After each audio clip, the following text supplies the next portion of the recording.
মহাশিবরাত্রি উপলক্ষে গন্তব্য ছিল খড়দহ। বাংলা সাহিত্যে নাট্যকার ক্ষীরোদপ্রসাদ বিদ্যাবিনোদের জন্মভূমি এবং রবীন্দ্রনাথ ঠাকুরের স্মৃতিধন্য স্থান এটি। এছাড়া বিপ্রদাস পিপিলাইয়ের মনসা বিজয় কাব্যে এই স্থানের উল্লেখ রয়েছে। খড়দার খ্যাতি প্রধানত শ্রী শ্রী রাধা শ্যামসুন্দরজিউর মন্দিরের জন্যই, তবে আমার উদ্দেশ্য খড়দার বিখ্যাত ২৬ শিব মন্দির দর্শন। হুগলি নদীর তীরে অবস্থিত মন্দিরগুলি ঊনবিংশ শতাব্দীর গোড়ার দিকে খড়দহের পূর্বতন জমিদার রামহরি বিশ্বাস এবং প্রাণকৃষ্ণ বিশ্বাস দ্বারা নির্মিত হয়েছিল।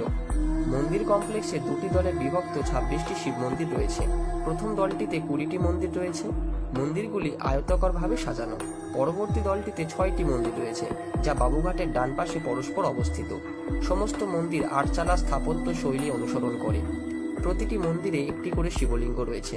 প্রাচীন ইতিহাসের সাক্ষী আজও বহন করে চলেছে এই খড়দা। জয় শিবশম্ভু। ধন্যবাদ।